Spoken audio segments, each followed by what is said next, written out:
ولقد آتينا لقمان الحكمة أن اشكر لله ومن يشكر فإنما يشكر لنفسه ومن كفر فإن الله غني حميد. وإذ قال لقمان لابنه وهو يعظه يا بني لا تشرك بالله إن الشرك لظلم عظيم.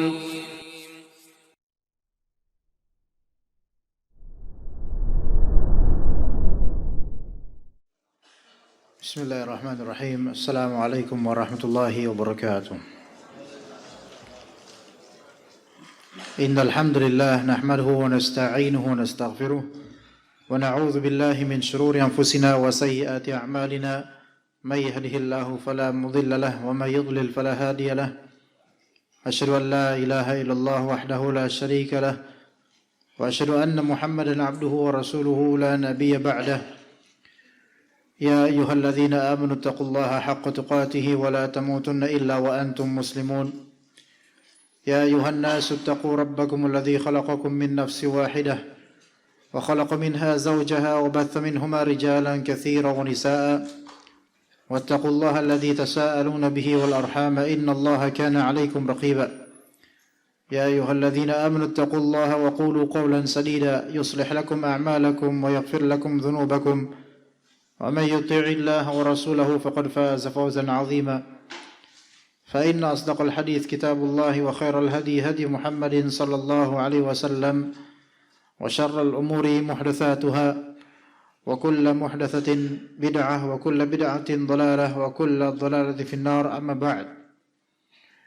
Segala puji bagi Allah Azza wa Jalla, Sang Pencipta alam, langit dan bumi dan segala selain Allah Azza wa Jalla, yang mana dialah yang mentadbir, mengatur, menciptakan, memiliki, merizkikan, mematikan dan menghidupkan, dan mematikan seluruh makhluk yang hidup di muka bumi ini, di dalamnya ataupun di antara bumi dan langit, ataupun yang ada di langit-langit dari pertama sampai ketujuhnya, dan segala makhluk yang ada di surga dan neraka, maka semua itu adalah milik Allah Azza wa Jalla.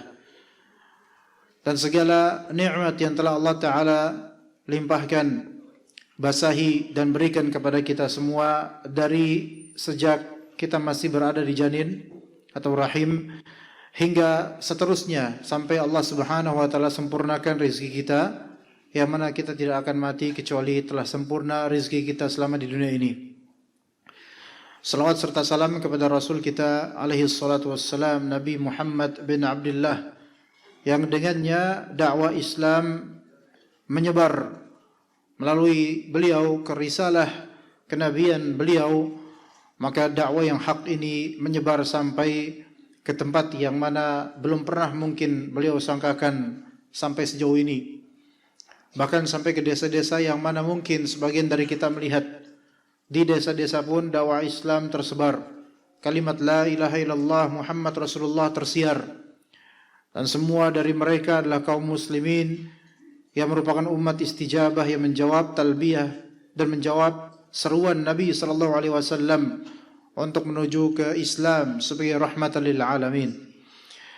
Ketahuilah jemaah sekalian, ikhwan dan juga akhwat rahimakumullah, di hadapan kita ada nikmat yang begitu banyak. Telah berlalu di lembaran sejarah hidup kita dari awal sampai kini, nikmat-nikmat yang telah kita habiskan, manfaatkan, dan telah berlalu. Dan mungkin masih terhampar di hadapan kita nikmat-nikmat yang Allah Subhanahu wa taala sediakan, baik yang terprediksikan ataupun yang unpredictable. Semua itu dari Allah Azza wa Jalla, nikmat yang begitu banyak, yang semua dari kita muhasabuna 'alaiha. Semua dari kita akan dihisab, yaitu ditanya tentang semua nikmat tersebut. Dan juga kita menjadi mas'ul, bertanggung jawab atas nikmat-nikmat yang Allah Ta'ala berikan kepada kita. Laksana barang titipan yang mungkin itu adalah nikmat yang dititip kepada kita di dunia ini. Akan dilihat apa yang telah kita manfaatkan dari nikmat tersebut, apakah dalam konteks yang baik atau buruk, dalam rangka taat atau maksiat, dengan tujuan akhirat atau murni dunia, maka semua itu akan ditanya di hari akhir. Baik nikmat iman, kemudian nikmat kesehatan, nikmat harta, nikmat ilmu, nikmat waktu, nikmat anggota tubuh dan fungsi-fungsinya, nikmat berkeluarga, nikmat bernafas dan seterusnya, yang mana kalau kita fikirkan habislah waktu kita ditanya nanti di hari akhir. Namun memang orang-orang yang beriman dan beramal saleh fasawfa yuhasabu hisaban yasira, akan dihisab dengan pertanggungjawaban yang mudah insyaallah taala, karena dia mempergunakan kenikmatan yang Allah taala titipkan di dunia ini dengan sebaik-baiknya sesuai syariatnya. Namun orang yang mengkhianati nikmat Allah, orang yang mengkhianati Allah taala dengan mengarahkan nikmat tersebut kepada lembah maksiat, maka itulah yang dikhawatirkan akan dipersulit di hari akhir. Kata Nabi sallallahu alaihi wasallam, "Man nuqisha 'udziba." Barang siapa yang diberikan munaqasyah, yaitu diperdebatkan akan pertanggungjawabannya, diulur, yaitu pengadilannya di hari akhir, maka itu berpotensi diazab. Berpotensi diazab karena orang ini tidak mengarahkan nikmat sesuai dengan wajahnya, sesuai dengan tujuannya yang baik. Maka ikhwas sekalian dan akhwat rahimani wa rahimakumullah, berbuat ihsanlah dalam bertasarruf dalam kenikmatan, yaitu perbaikilah treatment kita terhadap kenikmatan yang Allah taala titipkan ini. Perbaikilah itu.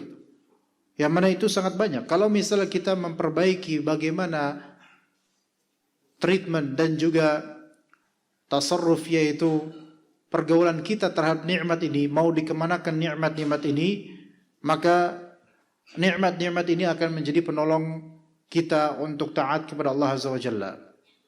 Kemudian jangan kita berlaku isaah, yaitu berlaku buruk dengan menggunakan nikmat-nikmat ini dalam keburukan, yang mana itu akan menjadi istidraj, yaitu sesuatu bala pada waktunya secara mendadak, tanpa disadari atau tanpa diprediksi, tanpa dinyana, tanpa dikira. Yang mana sesuatu itu akan datang tiba-tiba sebagai istidraj.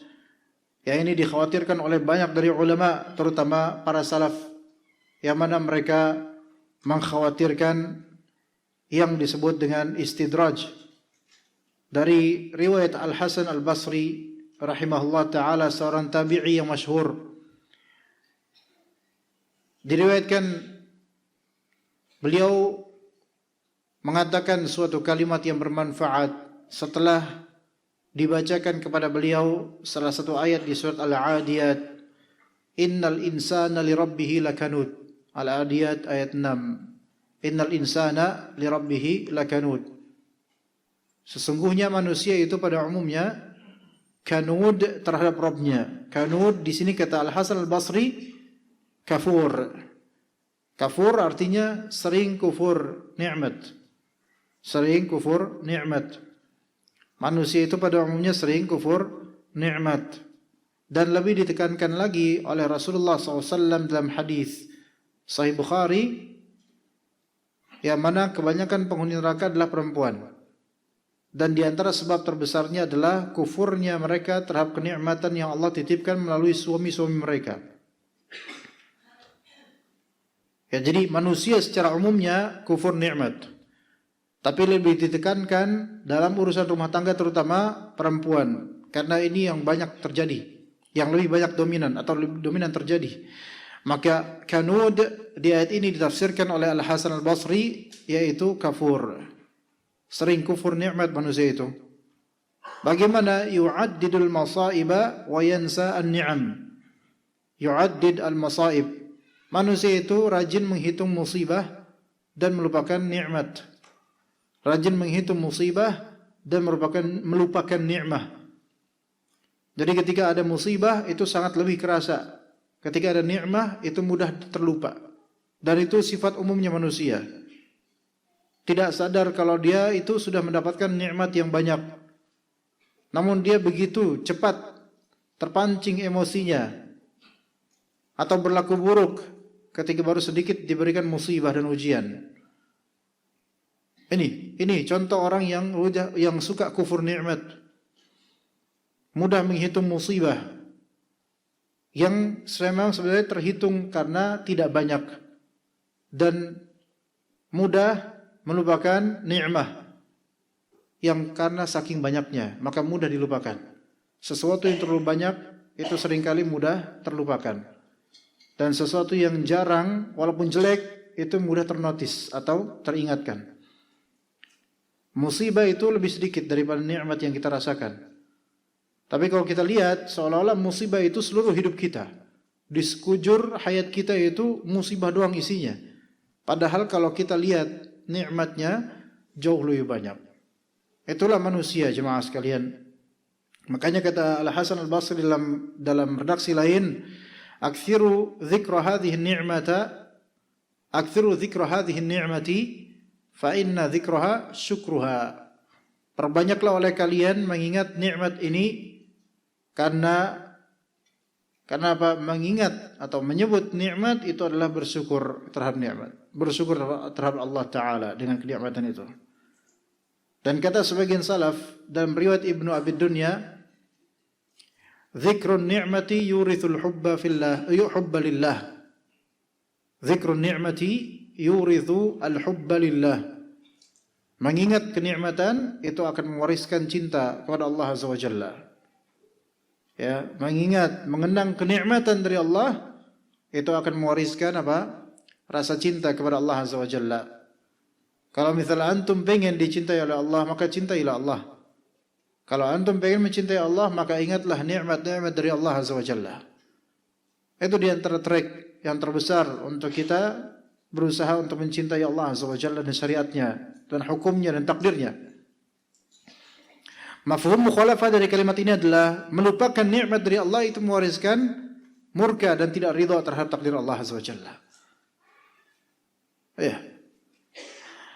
Begini ikhwas sekalian dan akhwat. Kalau kita mengenang kebaikan seseorang, orang tua kita misalnya, kita mengenang kebaikan beliau-beliau, akan mewariskan apa? Rasa hangat dan cinta, inkisar, pengen dekat kepada ibu atau ayah kita. Bahkan kepada teman kuliah yang dulu sangat baik kepada kita. Dulu dia yang bayarin kos kita misalnya karena kita nggak punya uang. Dulu dia yang masakin mie buat kita misalnya karena kita nggak punya mie misalnya. Mie aja nggak punya, bayangkan. Akhirnya setelah kita sukses, kita mengenang fulan yang dulu sangat baik sama saya. Ya, ingat terhadap muamalah manusia, mencintai orang yang telah berbuat baik pada kita itu lazim. Lazim dalam artian wajar dan memang mesti. Mencintai orang yang berbuat baik sama kita itu lazim. Lazim dalam artian apa? Wajar dan harus memang. Yang nggak normal dong kita udah dikasih terus bite the hand that feeds, ya, yaitu menggigit tangan yang sudah ngasih makan. Ya enggak lah, normalnya kita apa? Mencintai orang yang berbuat baik pada kita. Tapi ada yang lebih spesial dalam muamalah. Dan ada yang derajatnya lebih spesial itu.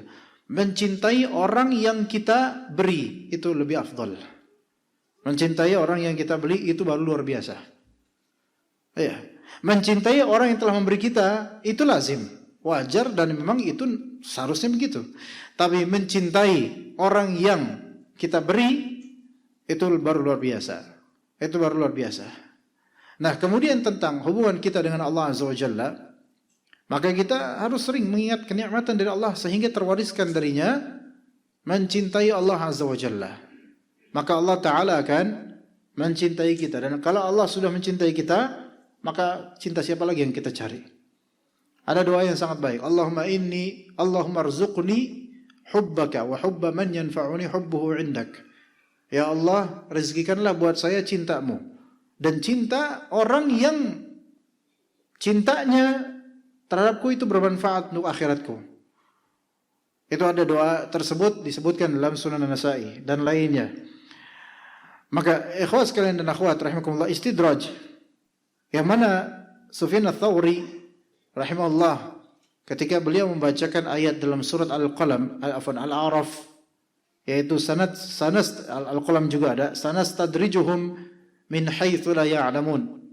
Maka kami akan berikan mereka istidraj dari arah yang tidak pernah mereka sangkakan atau tidak mereka ketahui. Istidraj Seperti apa istidraj dari Allah Azza wa Jalla? Kata Sufyan Ats-Tsauri rahimahullah, nusbighu alaihim an-ni'ma wa namna'uhum asy-syukra. Istidraj seperti ini tracknya. Alurnya kayak gini. Kami sempurnakan atas mereka nikmat-nikmat dan kami cegah mereka untuk bersyukur. Kami sempurnakan atas mereka nikmat-nikmat dan kami cegah mereka untuk bersyukur. Maka istidraj itu adalah sempurnanya nikmat di sebalik tercegahnya sempurnanya nikmat di sebalik apa? Tercegahnya rasa syukur. Atau bisa dikatakan dengan bahasa lain, berterusnya nikmat dengan konsistennya maksiat. Itu adalah istidraj.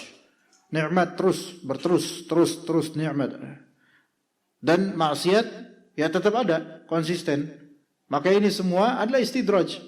Maka kalau seseorang dia diberikan nikmat yang banyak dan dia maksiat, diberikan lagi nikmat disebabkan maksiat tersebut, maka kenalilah bahwasanya orang ini menuju ke kehancurannya sendiri. Dengan tingkahnya dia sedang menuju ke kehancurannya sendiri. Jangan mengira bahwasanya kebahagiaan itu dilihat di awal-awal saja. Karena kebahagiaan yang mana itu adalah nikmat dari Allah, namun kebahagiaan tersebut dibalas dengan maksiat, maka sebenarnya orang ini sedang memancing memancing kehancurannya sendiri, memancing bom waktu yang suatu saat akan menghancurkan dirinya dan membinasakannya. Ya syukur-syukur kalau misalnya hal tersebut hanya di dunia. Kemudian setelah dia mendapatkan azab di dunia atau musibah, kemudian dia Dia bertaubat kepada Allah Azza wa Jalla. Maka itu lebih afdal. Maka istidraj bagaimanapun betul-betul harus diwaspadai. Setiap dari kita pasti memiliki, atau setiap dari kita kemungkinan besar memiliki maksiat yang belum ditaubatkan, maksiat yang terus-menerus mendapatkan nikmat ditingkahi dengan maksiat, nikmat ditingkahi dengan maksiat. Bahkan ketika bermaksiat merasakan nikmat lebih. Maka sesungguhnya detik itu berjalan, waktu itu berputar, dan pada waktunya akan ada waktunya istidraj itu akan bergilir. Maka hati-hati.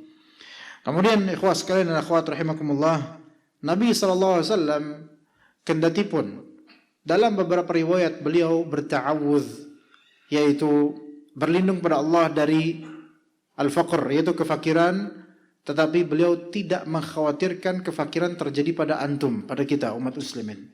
Bukan itu yang beliau khawatirkan.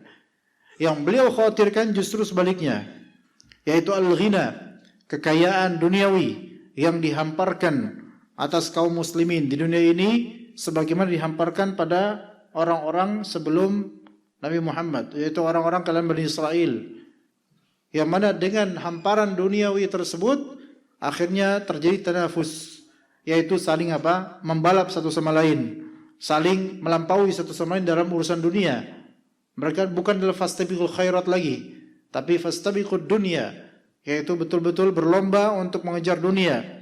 Dan disitulah letak kehancuran dan kebinasaan orang-orang zaman dahulu. Itu yang dikhawatirkan oleh Rasulullah SAW menimpa umat ini. Taib. Maka nikmat, jika itu kebaikan, bersyukurlah. Dan hati-hatilah dengan nikmat yang dikufuri oleh diri kita tanpa sadar. Allah tambahkan nikmat tersebut bukan sebagai kebaikan, melainkan sebagai makar dan tipu daya karena kufur yang telah kita timbal balikan kepada Allah Subhanahu wa taala. Maka kata Sufyan bin Uyainah rahimahullah, "Inna min syukrillahi 'ala an-ni'mati an tahmadahu 'alaiha." Sesungguhnya di antara syukurnya Allah, syukur terhadap Allah, di antara rasa syukur kepada Allah Azza wa Jalla terhadap suatu kenikmatan adalah engkau memuji Allah dengan kenikmatan itu. Bilang alhamdulillah.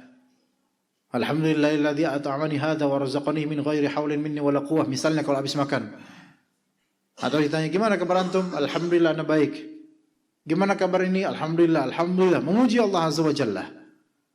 Kemudian mengenang nikmat dari Allah Azza wa Jalla. Oh, dulu saya sekolah, alhamdulillah. Sekarang saya sudah lulus sekolah, lulus kuliah dan bisa kerja, dapat gaji yang cukup untuk menafkahi anak istri. Alhamdulillah atas semua kebaikan Allah Azza wa Jalla.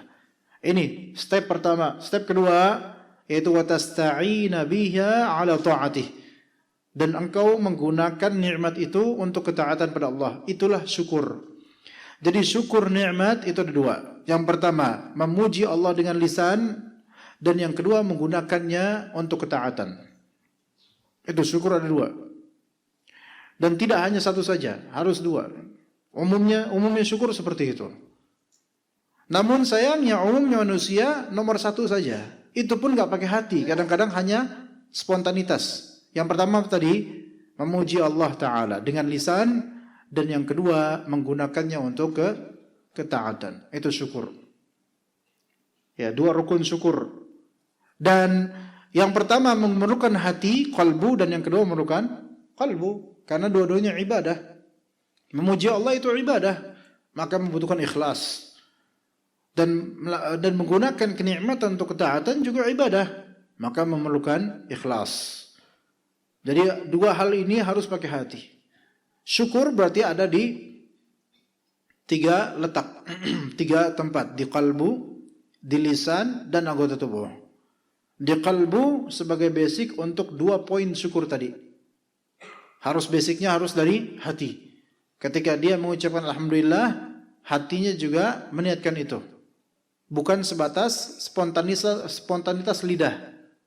Kemudian kalau dia bersyukur, yang nomor 2 yaitu menggunakan nikmat itu untuk taatan, maka dia juga melakukannya dengan niatan di hati, ikhlas. Ketika dia menggunakan misal uangnya untuk menafkahi keluarganya, itu nikmat. Uang itu nikmat. Rezeki dari Allah. Dia nafkahi anak istrinya, dan dia niatkan sebagai ibadah karena ini perintah Allah dan Rasulnya. Maka dia lakukan. Ini merupakan bentuk syukur terhadap nikmat. Syukur terhadap nikmat Allah berupa harta yang Allah Ta'ala titipkan padanya. Maka hati itu adalah asas dari semua amalan pertama dan kedua. Amalan lisan, mengucapkan syukur, dan amalan anggota tubuh, memberikan uang untuk anak istri. Ya. Tapi yang pertama tadi amalan lisan, yaitu mengucapkan alhamdulillah, atau subhanallah bihamdi, atau segala puji bagi Allah, dan kalimat-kalimat yang menunjukkan pujian kepada Allah Azza wa Jalla. Maka hati itu harus juga ada hadir gitu loh. Kita tuh jangan cuman spontan aja.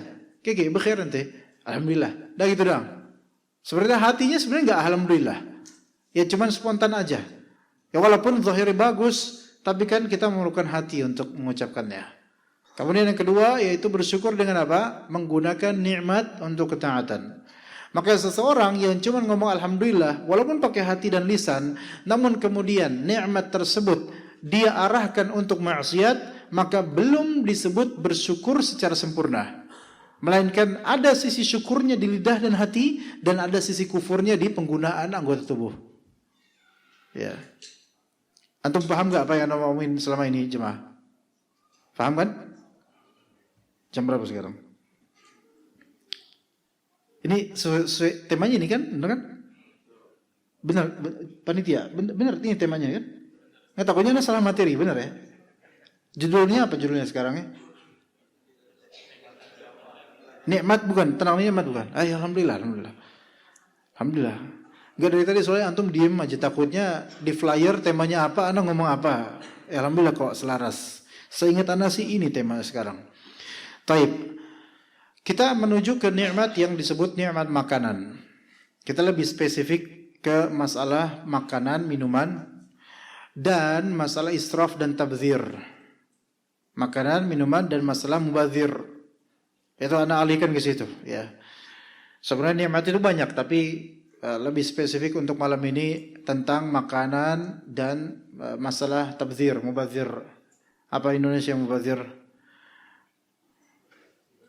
Mubadzir? Berlebihan. Ya. Berlebihan. Berlebihan berarti berlebihan di luar nurul gitu ya. Di luar koridor semestinya gitu ya. Tapi kita mulai dari nikmat makanan. Kata Allah Azza wa Jalla, "Falyanzuril insanu ila ta'amih" di surat Abasa. Maka hendaklah insan itu melihat ke makanannya. Disebutkan setelahnya proses terjadinya hal menuju makanan. Ya. bagaimana bumi turunnya hujan, bumi kemudian terpecah-pecah ya sehingga ada benih-benih ya dan seterusnya. Maka hendaklah manusia itu melihat ke makanannya. Falyanzuril insanu ila ta'amih. Anna sawabna al-ma'a sabba, thumma syaqqaqna al-arda shaqqa, fa'ambatna fiha habba wa 'inaba wa qadba wa zaituna wa nakhla wa hadaiqa ghulba wa fakihatan wa abba mata'an lakum wa li'an'amikum. Itu sebagai kenikmatan buat kalian dan juga untuk binatang ternak kalian. Tapi kan pada akhirnya fa idza ja'atis sakhah, nanti akan ada hari kiamat, ending semua itu. Nikmat dunia itu akan ada habisnya, ya. Kemudian juga kata Allah Azza wa Jalla, wa kulu washrabu wa la tusrifu innahu la yuhibbul musrifin.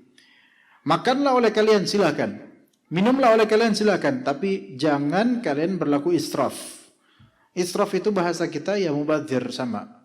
Tapi nanti akan Anda sebutkan perbedaan antara israf dengan tabdzir nanti insyaallah. Makan silakan, minum silakan, jangan berlebihan.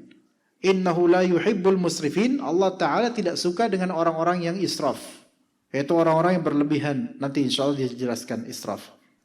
Dari Anas bin Malik radhiyallahu anhu, marra an-nabiyyu sallallahu alaihi wasallam bitamratin fi tariq. Nabi sallallahu alaihi wasallam berjalan dan melewati ada sepotong kurma, ada satu buah kurma di jalanan. Maka berkata Nabi SAW, laula anni akhafu an takuna minas sadaqati la akaltuha. Sekiranya aku tidak takut ini takutnya bagian dari zakat, orang punya orang zakat hak mustahik, pasti aku akan makan ini seonggok satu kurma yang tersisa ini. Ya, kalau kita kan enggak, di meja ada satu kurma plek gitu,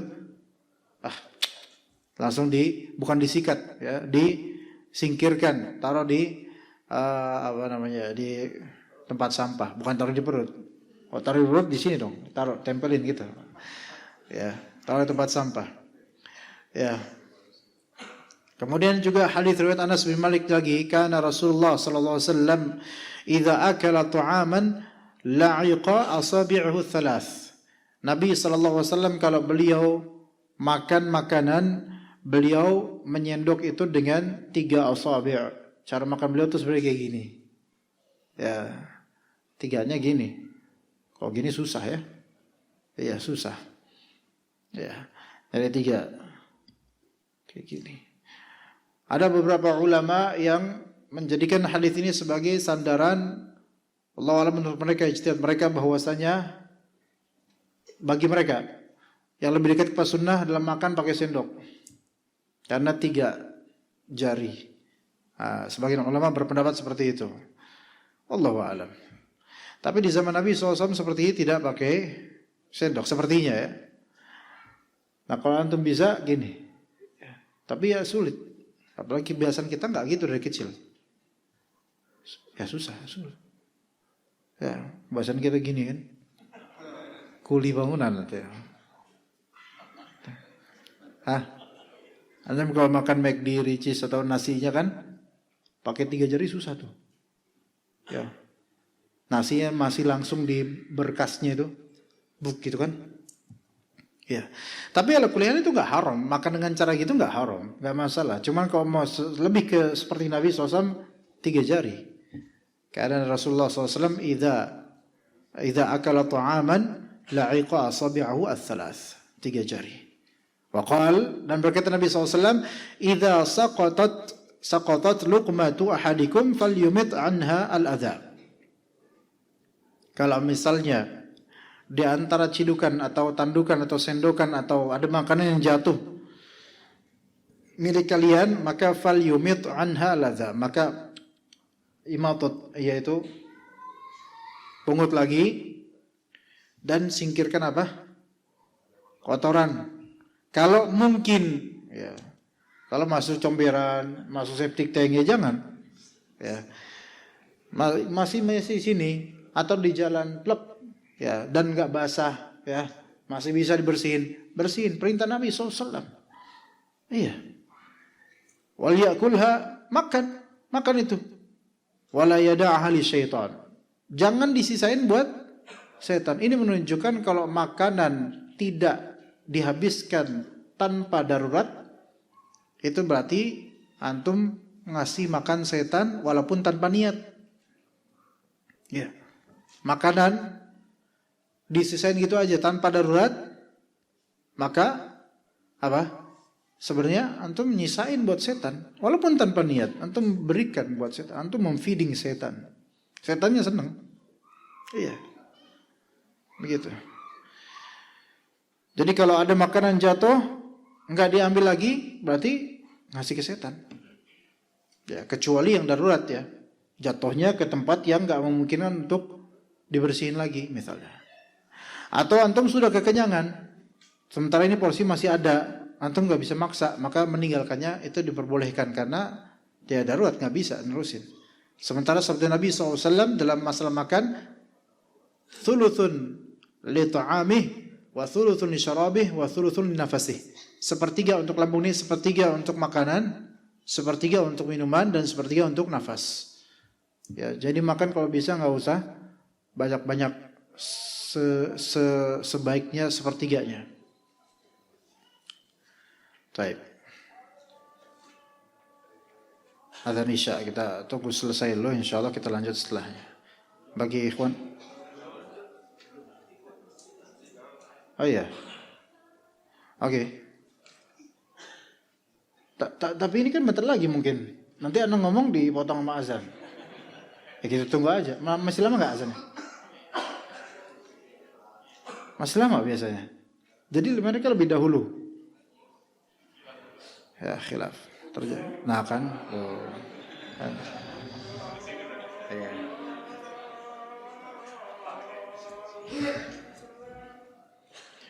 Baik, kita lanjutkan ikhwah. Hadis Anas bin Malik, kemudian kata Anas bin Malik rahimahullah radhiyallahu anhu, wa amara an naslutal qas'ah. Dan Rasulullah SAW memerintahkan kepada kita untuk menjilati nampan, yaitu piring atau wadah yang kita makan di atasnya. Itu juga menjadi sunnah sebenarnya karena perintah dari Nabi SAW. Maka ini enggak masalah. Dan ini bukan karena kerakusan, karena kata Nabi SAW, fa innakum la tadruna fi ayyi ta'amikum barakah. Karena kalian tidak tahu di bagian makanan kalian yang mana yang ada berkahnya. Yang berkah yang mana kalian enggak tahu. Maka habiskan betul-betul sampai kalian jilati apa? Yaitu nampan atau wadah makanan kalian. Tapi wadah sendiri ya itu dijilati. Kalau memang ada tersisa dari yaitu mungkin sambal atau semisalnya ya apa yang tersisa, maka sampai habis. Ini mungkin bagi banyak orang awam ini merupakan tindakan rakus atau karakter yang tidak baik. Tetapi tidak. Ini belum diajari oleh banyak dari uruf kita, dari orang-orang tua kita. Bahkan sebagian dari orang yang belagak kaya, walaupun memang kaya sebenarnya, ya kadang-kadang enggak mau makan di restoran kecuali harus harus menyisakan. Kalau enggak tersisa itu malu. Kayak ada seorang ikhwan sunnah, kemudian dia punya saudara ketika kumpul keluarga kaya. Nasi goreng atau apa gitu, selesai makan habis. Tapi enggak sampai jilat karena di restoran enggak enak dilihat sama orang kan, maka habis. Ya, habis belas gitu. Maka sebelum mereka pergi, saudara di sampingnya kemudian tiba-tiba naruh nasinya dia ke piring dia. Naruh nasi, terus dia acak-acak gitu nasinya di piring dia. Apa tujuannya? Jangan malu-maluin, rakus banget sih, kelihatan kayak kelaparan kamu gitu. Gitu. Paham enggak cerita ini? Nah, jadi kalau kita nyisain itu seolah-olah kita beristighna, kita ngerasa enggak butuh makan, kita enggak rakus, enggak. Rakus itu bukan masalah di menghabiskan makanan, atau justru menghabiskan makan merupakan bentuk syukur nikmat. Dan menyisakan makanan padahal bisa itu dihabisin dan tidak darurat, dia sisain makanan, itu merupakan bentuk kufur nikmat.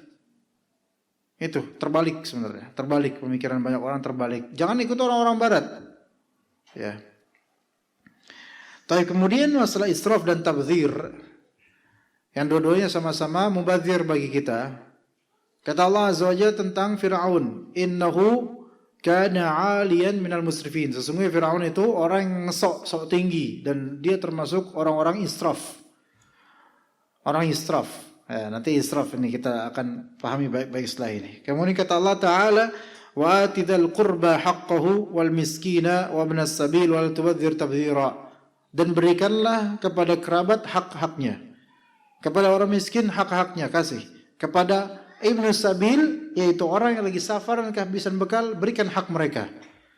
Tapi dan jangan kalian mubadzir. Jangan kalian mubadzir dengan suatu tabdzir. Innal mubadzirina kanu ikhwana syayatin. Sesungguhnya orang mubadzir itu mereka adalah saudara-saudari apa? Syaitan. Wa kana asy-syaitanu li rabbih kafura. Dan syaitan itu kufur terhadap Rabbnya. Gitu ya. Berarti di sini ada dua di sini. Ada israf, ada tabdzir. Kemudian kata Nabi sallallahu alaihi wasallam, "Kulu washrabu walbasu wa tasaddaqu min ghairi israfin wala makhilah atau makhyalah." Silakan makan, silakan minum, silakan berpakaian, silakan sedekah tanpa israf dan tanpa sombong. Mari kita pahami bedanya israf dengan tabdzir di sini. Israf kata sebagian ulama yaitu sarfu syai'in fi ma yanbaghi ziyadatan ala ma yanbaghi. Ya, sarfu syai'in fi ma yanbaghi ziyadatan ala ma yanbaghi, itu adalah israf. Ya. Sudah paham belum itu artinya apa? Sarfu syai'in fi ma yanbaghi ziyadatan ala ma yanbaghi.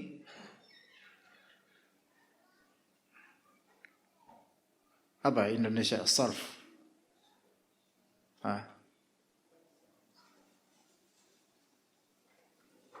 Sarf Indonesia apa sarf itu?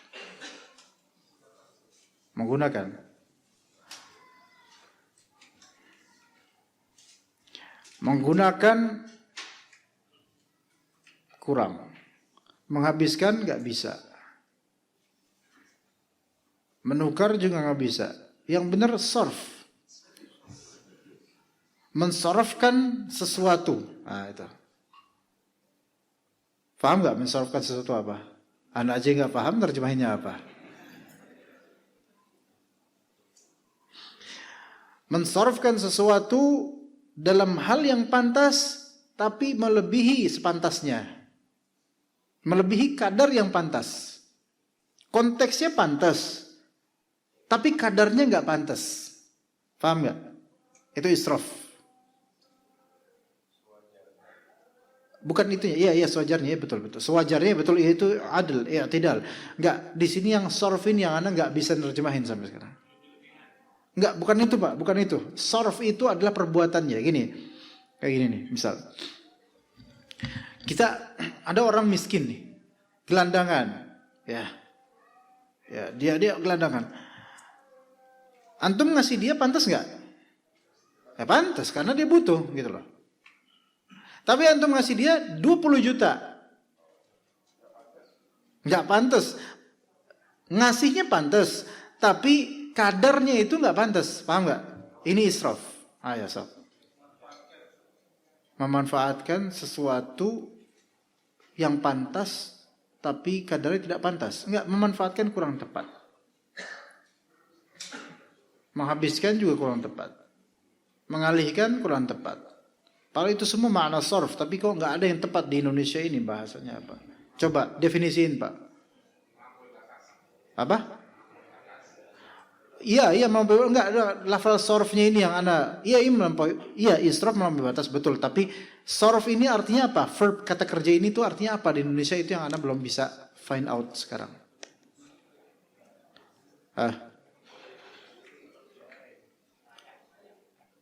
Misal antum ngelihat Ana ke kajian pakai motor kayak waktu itu Ana bilang, ya. Terus antum kasihan sama Ana.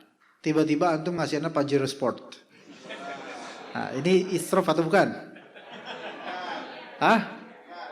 Bukan. Kalau bukan, kenapa kok sampai sekarang nggak ngasih? Ayo, padahal antum bisa ngasih Ana. Tidak selayaknya, berarti israf dong. Enggak? Iya, benar israf. Ana juga nggak mau, Ana mau cashnya aja, Ana. Enggak, israf kan? Israf. Itu israf. Oke? Anda sebagai ustaz, pantas gak Anda pakai baju bagus? Pantas, supaya maksudnya ya supaya dakwah ini lebih baik gitu kan. Maksudnya antum juga ngelihatnya nggak iritasi lah gitu ya. Nah, tapi misal baju yang Anda pakai ini harganya 20 juta. Berlebihan. Israf namanya itu. Bukan mubadzir, israf namanya. Adapun mubadzir, sarfus syai' fima la yanbaghi. Apa Indonesia? Mensorfkan sesuatu tidak dalam konteks yang benar gitu loh. Enggak sepantasnya dia mensorfkan hal itu di konteks itu gitu. So, ngerti gak?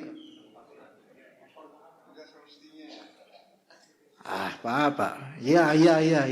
Iya benar Pak, udah saya benar aja. Bapak benar. Ya, saya hargai itu. Antum melihat ada seorang pelacur. Ada pelacur nih, kasih 10 juta. Ini bahlul namanya. Ini mubadzir. Antum memberikan sesuatu padanya dalam konteks yang tidak pantas. Betul gak? Pelacur ini gak butuh duit antum sebenarnya, gitu loh. Paham? Seseorang membeli khamar untuk dia minum, itu israf atau mubadzir?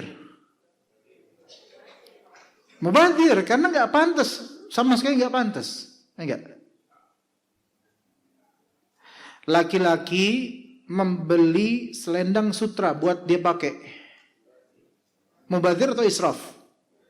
Mubadzir, karena dari awalnya udah haram, gak pantas. Laki-laki operasi plastik sampai bibirnya doer dikit. Terus pamer pula, berduaan foto. Ini mubadzir atau israf? Setan, ini setan. Makanya orang mubadzir itu saudara setan. Karena men-spending menggunakan sesuatu tidak pada tempatnya, itu mubadzir. Gitu Pak. Bisa paham ya bedanya? Israf, dia spending money atau memberikan sesuatu pada konteks yang benar. Tapi kadarnya itu tidak pantas segitu gitu loh. Berlebihan. Ya begitu. Itu beda israf dan tabdzir. Gimana? Paham gak? Antum nafkahin istri antum. Standar lah makan biasa. Tapi saking cintanya sama dia, antum kasih dia jajan seminggu 10 juta. Gajinya 5 juta. Ya. Coba. Bahlul ya, ini pasti kalau bahlul ya ini. Orang bahlul ini. Ini bucin. Iya. Israf, memang iya dia nafkah, konteksnya benar nafkah, tapi quality kamiyah yang dia berikan itu nggak pantas segitu, lebih keterlaluan, gitu. Saking cintanya antum sama anak, dari SD antum beliin dia motor Mio. Nah, israf atau mubadzir ini?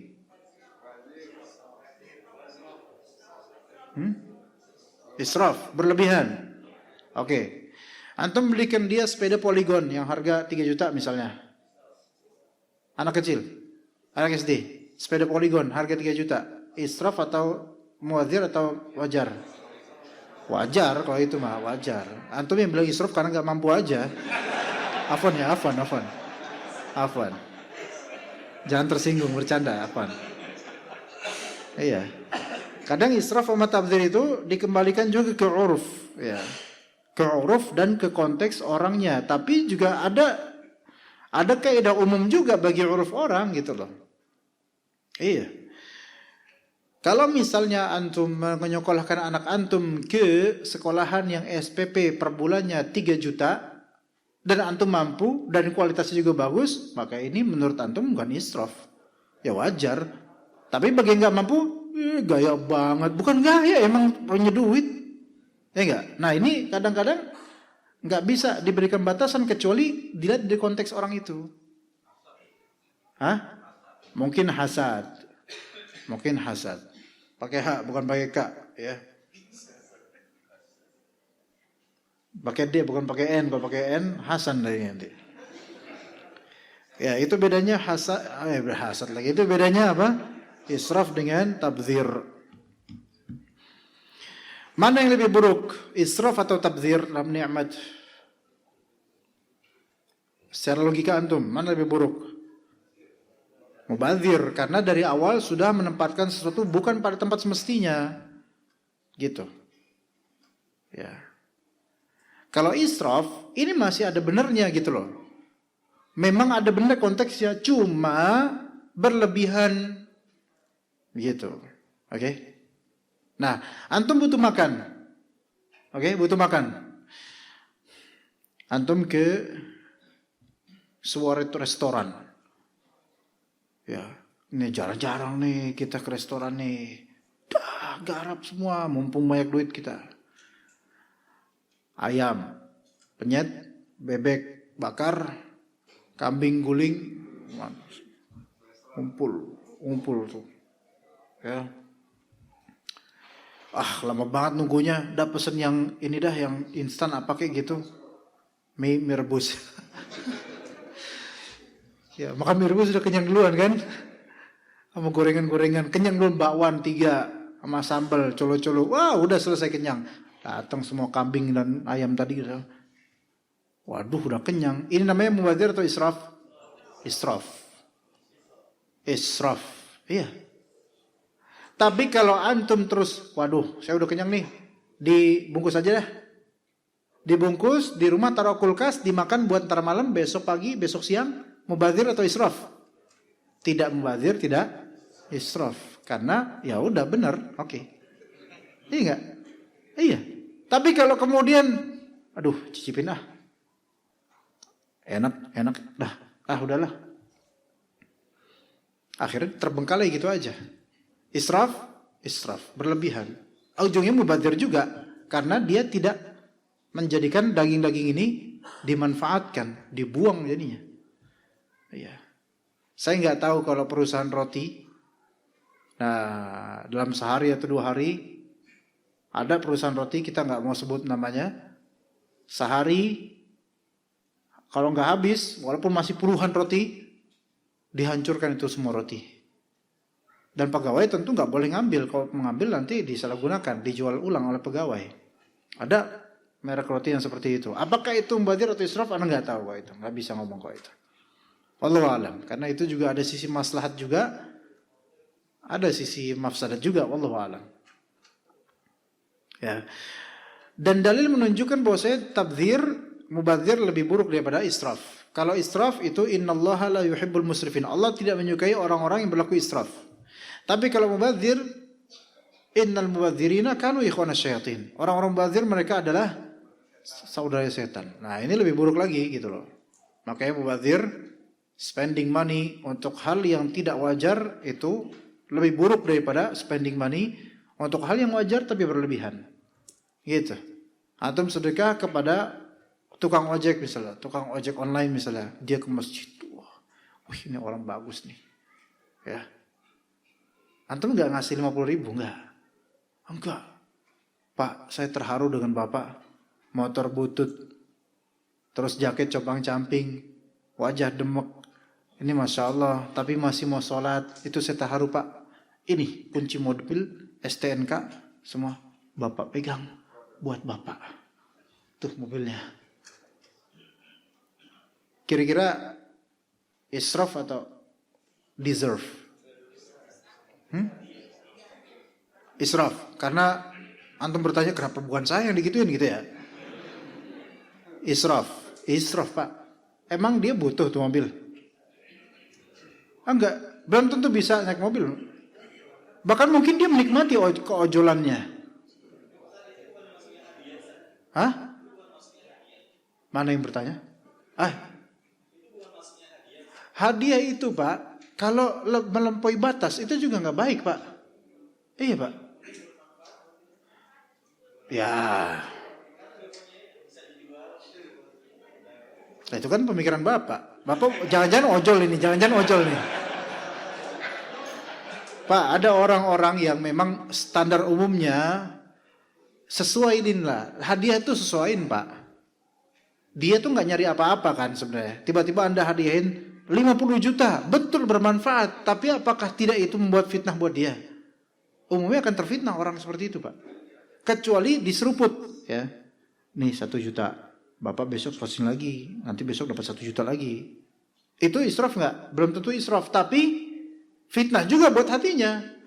Besok-besok dia ngarap hadiah.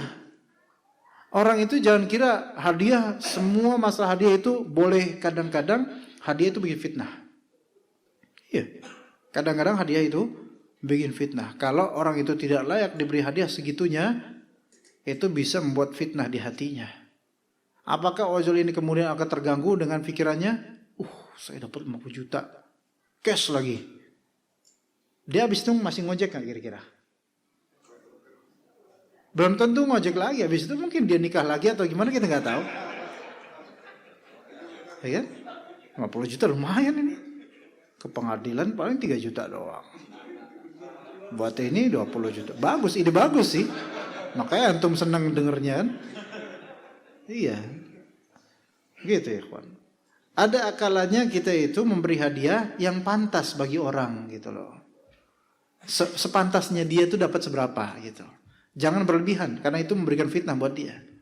Kecuali kalau emang dia ngutang segitu. Punya utang 40 juta, nih saya kasih 50 juta.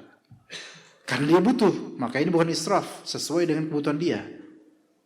Gitu. Iya. Taib. Mungkin materi kita cukup sampai situ insyaallah. Kita lanjut dengan sesi tanya jawab. Dipersilakan bagi ikhwan atau akhwat yang bertanya, baik di dalam tema atau di luar tema. Dipersilakan. Tafadhol. Ikhwan atau akhwat. Ada? Kalau nggak ada kalau nggak ada saya baca ini. Ada nggak? Ayo adain. Diadain, tafadhol, nggak apa-apa.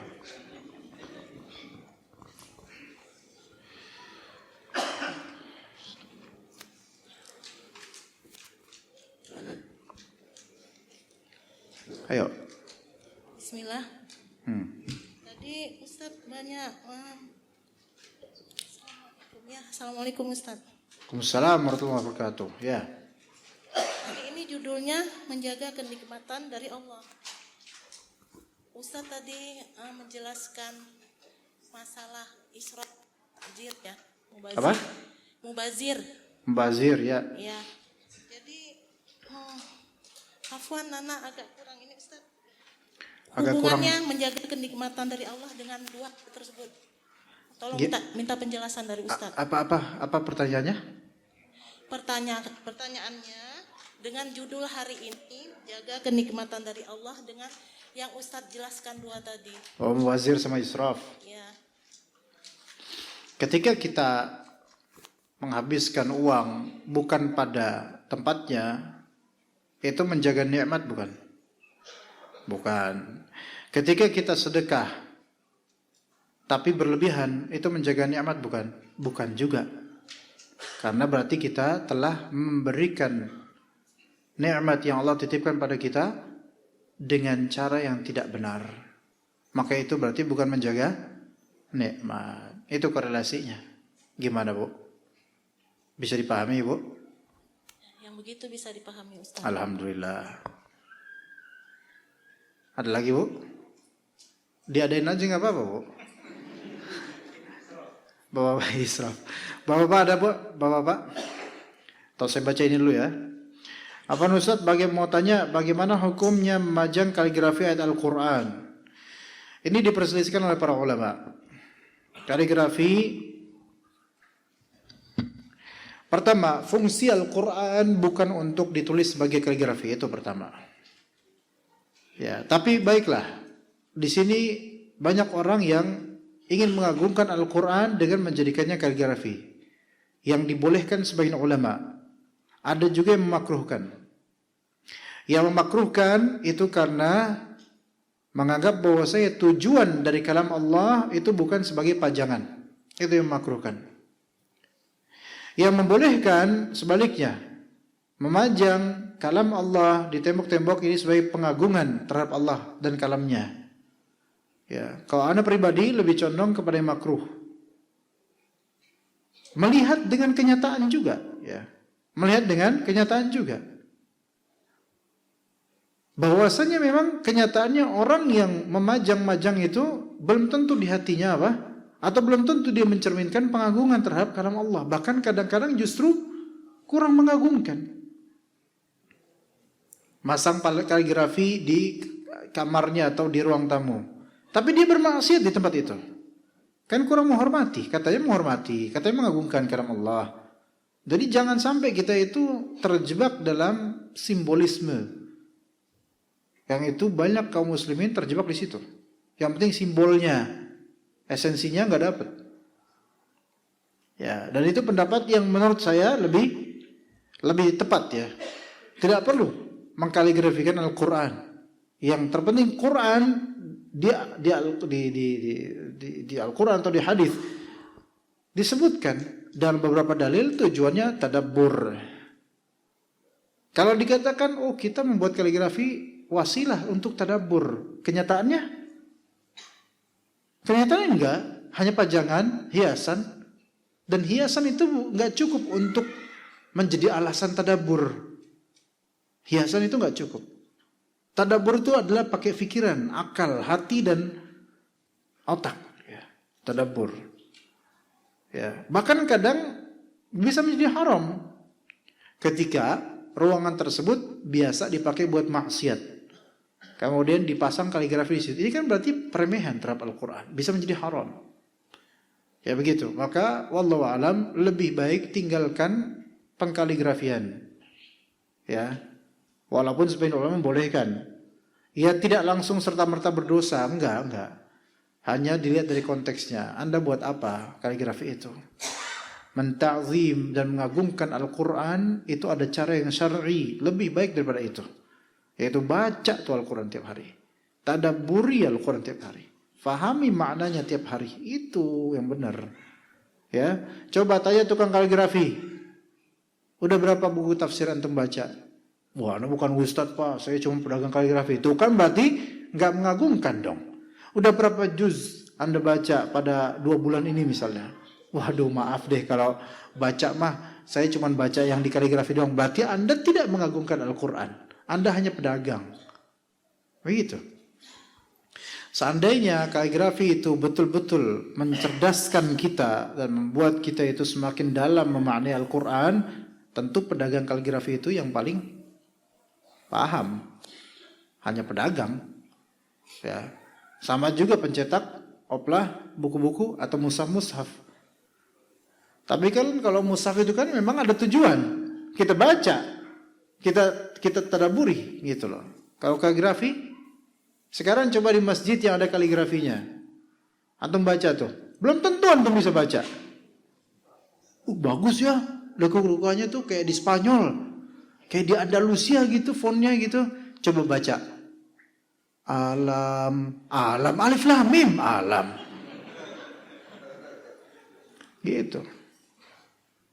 Seperti itu jawaban untuk pertanyaan ini. Ya, wallahu a'lam.